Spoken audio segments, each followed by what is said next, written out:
আসসালামু আলাইকুম। এরপর আপনাদের দেখাবো আপনার এক অ্যাকাউন্টের ডোমেইন কীভাবে অন্য অ্যাকাউন্টে মুভ করে নিয়ে যাবেন। যদি মনে করেন যেমন আমারই এক কাস্টমার কিছুদিন আগে সে অন্য একটা রেসেলারে ছিল, সেখান থেকে মুভ করে আমার এখানে চলে আসছে। এখানে আশা করি জানেন, না জানলেও একটু বলি যে একটা ডোমেইন ট্রান্সফার করতে ডোমেইন ট্রান্সফার সম্পর্কে যারা না জানেন আমাদের ব্লগ করবেন linuxhostlab.com/blog, এখানে বলা আছে। তো ডোমেইন ট্রান্সফার কিন্তু আপনার এক কোম্পানি থেকে অন্য কোম্পানিতে যায়, কিন্তু একই কোম্পানির ভিতরে ট্রান্সফার হয় না। এজন্য রিসেল বিজে আমাদের মেনত ডোমেইন হলো রিসেল বিজ থেকে দেওয়া হয়।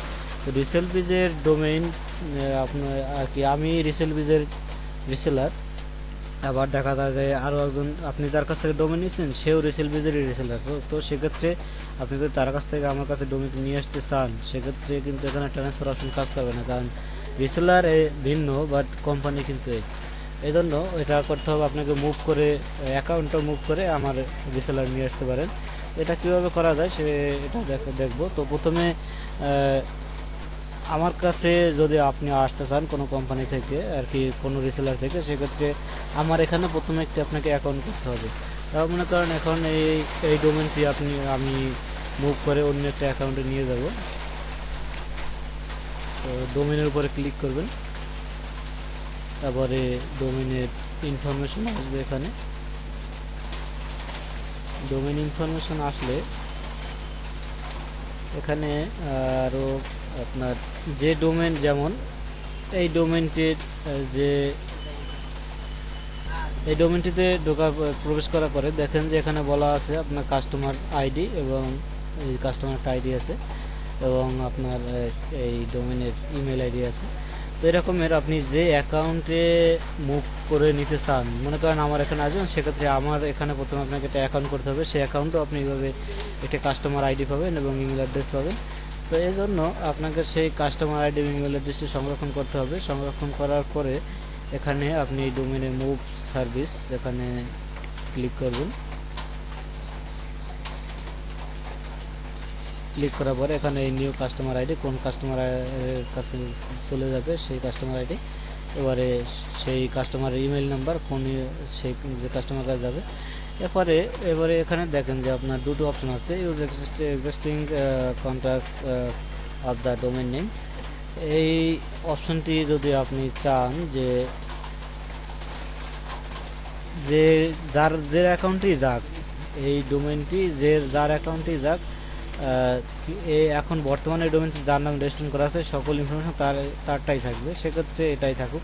আর যদি আপনি চান যে এটা কি আছে না না সেটা দরকার নেই, এখন নতুন যে অ্যাকাউন্টে ট্রান্সফার হয়ে যাবে সেই অ্যাকাউন্টের ইনফরমেশন বা সেই অ্যাকাউন্টে যে নাম আছে সেই নামে ডোমেনটি থাকবে, সেক্ষেত্রে আপনি এটা সিলেক্ট করবেন। তো এখানে আমি নতুন আমার একটি কাস্টমার আইডি নিয়ে আসি।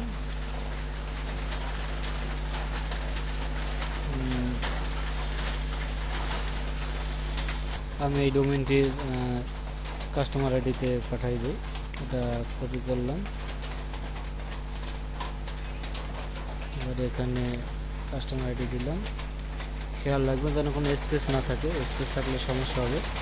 এবারে কাস্টমার ইমেলটি কপি করলাম, এখানে পেস্ট করলাম। একটি স্পেস আছে, স্পেসটি যেন না থাকে। ঠিক আছে, এবারে আমি মুভে দিলাম।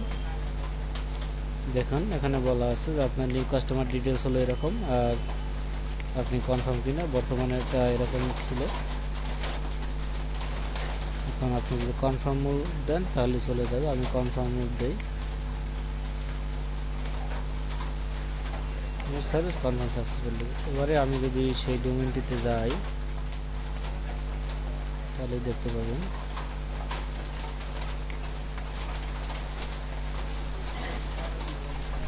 এই যে এখন নতুন এই ডোমেনটি, এখন আমাদের নতুন কাস্টমারের যে ইমেলটি দিলাম, ইমেল কাস্টমার আইডি, সেই আইডিতে চলে আসছে। এরকম আপনি আপনার সার্ভিসগুলো চেঞ্জ করে নিয়ে যেতে পারবেন।